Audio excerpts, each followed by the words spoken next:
This is an Army Today Extra, an interview with the Commanding General of U.S. Army Central, Lieutenant General James Lovelace. When you took command in December of ARCENT, in your opening salvo, you put out that every ARCENT soldier is a leader. Can you let us know why you started off that way? Sure. What I meant by that is that basically everybody in that organization contributes to the team's effort. I don't care how junior you are. I don't care when you join the organization, whether you're the most junior ranking individual, you have a part to play. And I want them to understand that. ARCENT has a multi-hatted identity. Army Central Command, along with 3rd Army, along with the Coalition Forces Land Component Command, how do they work together to complete the mission? For a long time, what we've had was just one command, and it was basically a organization that was built to do Title X functions. Well, now what happens is that you have a command that's multi-hatted. It can not only do the Title X functions, direct report back to the larger Army, but it also has an operational capability. And so that operational capability is what people associate with being the Combined Land Forces Component Commander. Really now it's almost like being a Joint Task Force headquarters. And so you're able to do full spectrum operations. You mentioned full spectrum capability. The Army is about to release, or is preparing to release FM 3-0. Your job before Commander of ARCENT was the Army's operations officer. With that background, can you give us an idea of how full spectrum capability will now be involved in ARCENT? Sure. Hey, we built an Army for the longest time that was narrowly focused on what was called high intensity combat. Now what happens is, and what you see in FM 3.0 when it talks about full spectrum operations, basically now what you have is an Army that can not only do just high intensity, but it can also do the lower spectrum such as counterinsurgency. It stops before you get to peace operations. And so when we say full spectrum, it can cover the left to right deflection limits of counterinsurgency to high intensity. And then what you're able to do, you're able to then adjust between what are combat ops, offensive operations, defensive operations, or as importantly now, stability operations.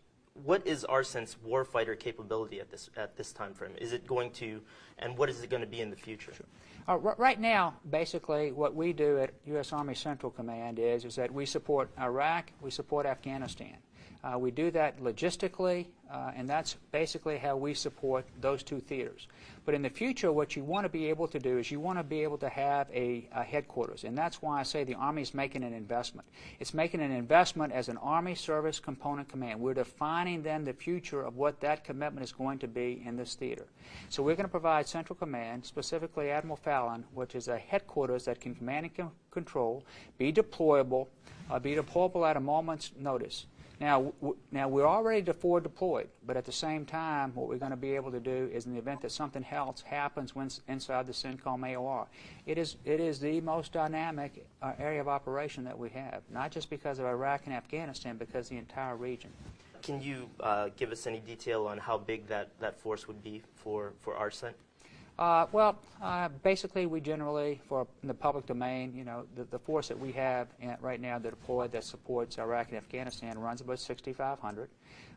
But, you know, you're really asking a question that would be driven by the kinds of missions. We could do anything from a humanitarian, we could do something on a small scale, a lesser regional conflict, or we could do a high-intensity conflict, you know, like we did in the March to Baghdad in 2003. You had mentioned that this is an opportunity for ARCENT to break trail. What does that mean? Sure. When I say we're breaking trail, we're the first one. We're the first one to meet its initial operating capability, and we'll be the first one to meet its full operational capability. Hey, I'm saying we're breaking trail. I'll tell you what, we got a couple of great teammates, both out of Europe and out of the Pacific, who are helping us understand, because they are now beginning to transform also. They're just a little bit behind, but it doesn't mean that they're not helping. So we're all doing this together. What are your top priorities as ARCENT Commander, and where is ARCENT going in the future? Priorities are very simple. We're going to do the mission. We're going to protect the force. In doing the mission, what we're going to do is continue to provide great sustainment for Iraq and Afghanistan. We're going to continue to engage across the theater to provide the conditions in the event that we have to do this someplace else. But as importantly, we're going to grow our full spectrum operational capability. And we're going to do that by this summer. And so that's the mission. Protect the forces. We're going to continue to grow great leaders, and and who understand Army values, who understand the Army standards. At the same time, part of that protective force is taking care of families. Cool. My last question, sir, is concerning training in Kuwait, Camp Udari and places like that. Are there any changes that the troops can expect over the next couple years, or is there any new direction going on with training in that area? What we do at Camp Buehring and up at the Udari Range Complex, it's a wonderful facility. And when people travel through as they are going en route to specifically Iraq, we provide them an opportunity, because a lot of times what's happened is that they have shipped their equipment several months in advance. And so the last time they've had an opportunity to train. So we give them a chance to shoot their weapons. They get to see the latest in the IEDs. We give them a chance to do a lot of training while they're up there.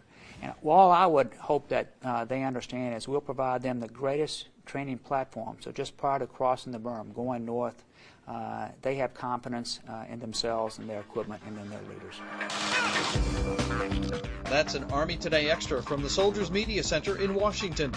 For the latest military news and information, go online at army.mil.